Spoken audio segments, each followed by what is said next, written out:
Hello and welcome to the channel. My name is Jonathan. Today I have a package that came from the post office and I don't know how to feel about it because part of me is happy that this item came in the mail, but secondly, I'm still a little disappointed in the post office because of how they handled this situation with this package. So I'm going to go ahead and get into it here. So I got a package from the Mail Recovery Center in Atlanta, Georgia. I believe it's one of the post office's mail recovery / lost package facilities. So I guess when your packages are lost, it goes there and they try to locate where it goes to based on either the sender or the addressee, whoever's information they can even deliver it to. So I thought this was maybe something recently because I'm an eBay seller and maybe it was something that someone didn't receive yet because it just happened. But I wasn't expecting this package. I didn't know what it was until I opened it. And then when I finally opened it, I kind of opened a little wound because I kind of thought this was like gone. This is like the prodigal son of all packages for me. And I'll explain it right here. So I ended up selling a Captain Jack Sparrow doll in August 2020. So here it's May 2022. This package is from August 2020. So I ended up sending this to someone in West Palm Beach. I'm in Orlando, Florida area. So didn't really have very far to go. But from Orlando to West Palm Beach, they murdered this box, okay? This is a 15 by 10 by 6 box. It is a rated box for crush, So this shouldn't have happened. I mean, this was just poorly handled. The person that bought it from me had said, the item came to them damaged. I said, please send me a picture of the box, the item, save all of the packing materials, etc. And then I asked them, I apologized to them. I said, even though this wasn't my fault, I apologized to them that they got their package damaged. And I asked what they'd like to do. I offered them, I think, the free shipping on it, so that they would get the item for whatever the item was, and no shipping. But the person was a mint in box collector, which I completely understand. They didn't want to take this out and display it or anything. So here's my packing list. It says arrived damage. Like I said, I don't discredit that at all. When you look at it, it's definitely damaged. This was not how I shipped or sold this item to the customer.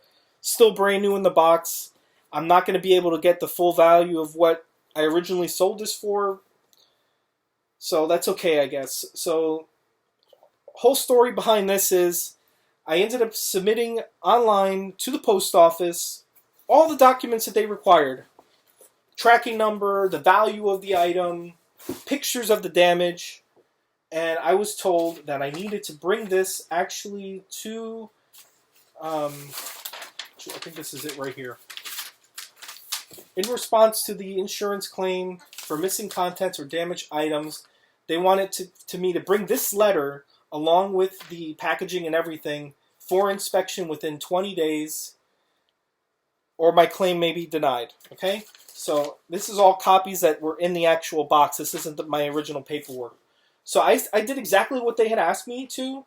I went into my local post office. This was during the pandemic, and I was really upset because I've never had to go to the actual post office to actually show them the damage of the item. Usually they will accept the information electronically, and then they submit you a check, which is fine.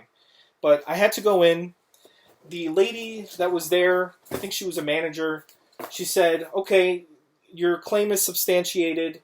Here's a little paper that she filled out stating that I had dropped it off. And she said, this is now property of the post office, United States Post Office. I said, okay, that's fine. If you have to keep it, I want my check. I'll wait for my check. No problem. Here it's 2022. I never received a check. I was very bitter with the post office because obviously I was out the item and I was out my money. The customer obviously was happy. They left me positive feedback. So I didn't necessarily have a negative effect on eBay, but I was out my money for the shipping of the item. And also I was out the item itself. So I'm sort of happy that this came back to me because I can actually start to get some of my money back. But I was very disappointed and unhappy that it took literally a year and a half for me to get this back. And I was ready to go down to my post office and ask for this item back, but it had been so long because I didn't know how to handle this. I did exactly what I was told, and I basically just had to suffer. I mean, it wasn't a whole lot of money. Thankfully, I was only out maybe like $40 or $50, I think, from when I originally sold it to the customer. And I felt like I packaged it properly. If you kind of look at the size of the doll and the box, there was plenty of room for this not to happen. But that's my story that I'm sharing with you today. I'm not really mad overall because I don't really have issues like this. I think out of the thousands of packages that I've shipped, I've only lost maybe 1 or 2 or 3. Very small percentages from what I ship out. But damaged, packages, those happen a lot more frequently because of unfortunately, how they handle some things. But overall, I guess I'm happy I finally got the item back. I could start to get some of my money back. But I just wanted to share that with you. I hope you enjoyed the video, and good luck. Thanks.